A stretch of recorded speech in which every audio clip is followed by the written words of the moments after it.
Give me 22 minutes. Turn addiction into power. The Way of the Samurai. The hidden language of pain. The shadow, in Musashi's view, is not only the dark half of the mind, it is the untrained warrior within you. It hides your fears, your shames, the truths you will not speak even to yourself. Left unchallenged, it grows bold, and it hides behind desire like an assassin, cloaked in the crowd. You may tell yourself, I only want to rest, or I only want to stop thinking. But beneath these words lies the whisper, you are not enough, you cannot change. Musashi would tell you that this is not your voice, but the enemy's. An enemy who seeks to weaken your spirit before the real fight begins. Most will polish the mask instead of facing the one who wears it. They will switch one habit for another, thinking they have improved, while the shadow merely changes its disguise. It is like changing swords without training your grip. Your technique remains flawed. The true path begins when you draw your blade and face the opponent fully, not to destroy him blindly, but to understand his movements. In battle, this moment is the most dangerous, because the enemy knows he has been seen. And it is here that the ordinary fighter fails, believing that force alone will bring victory. Musashi knew the opposite. Strength without understanding is wasted. And so we must step into the next lesson, the one that reveals why willpower alone can never win. Why willpower alone cannot win. In the world of warriors, willpower is praised as if it were the only weapon needed. Be strong, they say, resist. But Musashi understood, the swordsman who depends only on strength will fall to the one who understands timing and distance. In the battle with desire, willpower is only the blade. It is not the skill to wield it. Imagine pressing a bamboo pole into the water, forcing it down with all your might. The more you push, the stronger it resists, until it springs back and strikes you. This is how most people fight their cravings, by pressing harder, only to be struck harder in return. Willpower tires. Even the most disciplined warrior cannot hold his sword high forever. Fatigue will come, and when it does, the old habits like seasoned opponents will find their opening and strike. This is not failure, it is the nature of battle. The mistake is thinking the fight is about killing the craving. Musashi knew you do not waste energy swinging blindly. Instead, you watch, you wait, you learn the opponent's pattern until you know when to strike and when to let him pass. And this is the first shift of the warrior's path, trading resistance for understanding. It is the moment when the fight changes from brute force to strategy. And that strategy begins with one skill above all others: observation. The power of observation and curiosity. When the urge appears, most either run or attack. Musashi would do neither. He would still his breath, watch the enemy's stance, and listen for the rhythm of his steps. The craving is no different. It has a rhythm, a movement, a form. The warrior learns it before moving his blade. The simple act of pausing creates space. In that space, you are no longer the craving, you are the one watching it. The observer is harder to defeat than the fighter, because the observer can choose when, where, and how to engage. Few ever stand in this space. Many are too distracted, too dulled by repetition, too afraid to look directly at the opponent. But for the one who dares, curiosity becomes the first cut, a strike against the shadow's invisibility. Musashi would tell you that each craving is an invitation to examine the terrain. What weakness does it reveal? What fear? What longing? Every enemy teaches if you are willing to learn. The craving is not just a summons to fight, it is a chance to study. And when you study long enough, you begin to see the truth. The craving is only the vanguard.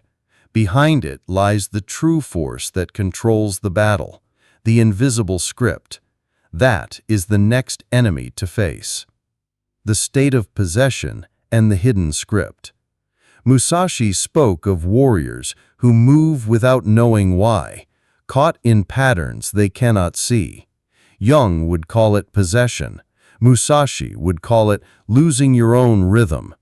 It is when the opponent dictates your steps and you follow as if in a trance. Think of the countless times you swore never again, yet found yourself back in the same stance, blade in hand, facing the same defeat. That is not coincidence, it is the hidden kata, the prearranged form of your own mind, repeated without thought. The Stoic Epictetus said, "No one is free who is not master of himself." Musashi would add, "Mastery is not endless resistance, it is control of the engagement. If you know the rhythm, you can choose when to close in, when to break away, and when to let the strike pass untouched." Every habit has its triggers, the signal flags that start the enemy's march. A place, a smell, a memory, a single moment of stillness. Until you can see these flags rising, you will always be reacting instead of commanding. The truth behind the triggers. Every attack begins with a signal. In sword combat, it might be the shift of a shoulder or the tightening of a grip. In the battle with desire, it is the moment your mind begins to turn toward escape. Triggers are the silent commands that summon your old patterns into action. They can appear as the weight of the day settling on your shoulders after work, the silence pressing in before sleep, or the sight of someone's success when you feel left behind. The craving does not arrive as a shout, but as a whisper that says, "Let's not feel this." Musashi would say, the true fight is never about the sword itself, but about the stance and timing that make it dangerous. The craving is the blade, but the trigger is the stance. It sets the attack in motion. To defend without knowing this is to fight blind. What lies beneath the trigger is rarely the thing you reach for. It is the feeling you wish to avoid. Loneliness, fear of inadequacy, or the echo of wounds unhealed. The object is an illusion. The true opponent is the discomfort you have not faced. Once you see this, the enemy loses part of its invisibility. And then comes the next discipline, the act of naming it, so it can no longer hide in the shadows. The discipline of naming the enemy. Musashi taught that to defeat an opponent, you must first know him completely. Jung said, "What you can name, you can tame." This union of warrior strategy and philosopher's wisdom is a powerful weapon against desire. When you say, "This is anxiety," or "This is loneliness," you strip the craving of its disguise. You take it from the shadows into the open battlefield where it can be seen clearly. An unseen strike is deadly. A visible one can be countered. Many dismiss this as too simple to be effective, but the warrior knows that simplicity is strength. Naming your opponent turns chaos into form. Once it has form, you can read its movements and decide your response. The goal is not to destroy the craving, it is to understand and integrate it. Musashi would remind you, even a defeated opponent has taught you something valuable. The craving is not a curse, it is a messenger carrying the lessons you have avoided. And when you finally take its measure, you realize it holds an energy you can use. This is where the battle shifts from defense to transformation, from blocking blows to forging power. The alchemy of desire, turning poison into power. Musashi saw every battle as a chance to refine the self. The alchemists turned lead into gold. The warrior turns weakness into strength. Your craving is the raw metal, heavy, unpolished, but filled with potential if you know how to work it. Most waste this energy in resistance. They swing wildly at the feeling, trying to cut it down, but in doing so, they lose the chance to use its force. The master learns to redirect it. The energy of craving is motion, and motion can be channeled. This requires new rituals. If your old pattern was to seek comfort under stress, replace it with a deliberate act. Breathe deeply. Grip the ground beneath your feet. Center yourself. If you sought numbness before sleep, write one truth you have avoided. If you wish to run from discomfort, remain in it for 60 breaths. Every time you turn the enemy's strike into your own movement, you shift the rhythm of the fight. Slowly, the habit weakens, and the warrior's discipline grows. The same energy that once pulled you into defeat now pushes you toward mastery. And mastery is not the end. It is the foundation for the greatest victory, the forging of a new identity. That is where our path now leads. The new identity and the path of integration. In Musashi's way, victory is not the final strike. It is the transformation that happens when the opponent no longer controls your rhythm. Freedom from desire is not simply the absence of craving. It is the presence of mastery. You are no longer the one reacting. You are the one deciding. The title of addict, hopeless, or unchangeable fades. In its place stands the strategist, the alchemist of his own mind. This is not an identity given to you. It is forged by countless small moments in which you chose awareness over impulse. True progress is not measured in long streaks of avoidance, but in the willingness to stand in your own presence without turning away. Each day you draw your inner blade not against yourself, but against the forces that would pull you from your path. Over time, the reward is not just that you avoid defeat, it is that you become unshakable.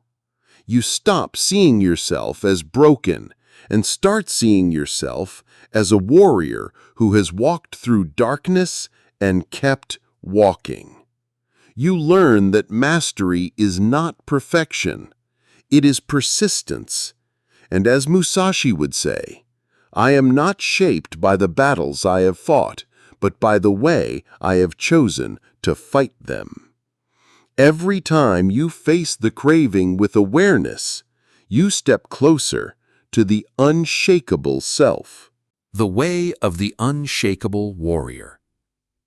If you have followed this path to its end, you have already proven what most never will. You have endured the discomfort of seeing yourself clearly. That alone marks you as different. You are no longer a fighter chasing relief. You are a strategist seeking transformation. The craving wants you to believe you are bound forever. But this is an illusion, like a feint meant to make you drop your guard. The truth is that every desire carries a doorway, and on the other side of that doorway is the part of you waiting to be reclaimed. You will not win this war with one great blow. You will win it through 1,000 small acts, each one a deliberate step, each one a refusal to surrender your rhythm. That is the discipline that forges the unshakable warrior. When the urge rises, ask yourself, what does my spirit truly need now? Then give yourself even the smallest part of that answer. In that moment, you are not escaping, you are choosing. You are turning the enemy's strike into your movement. And in Musashi's way, this is the ultimate mastery, not to destroy the opponent, but to make him serve your growth. The shadow is no longer your jailer, it is now your teacher, and from this moment on, you walk the path where desire will never again defeat you.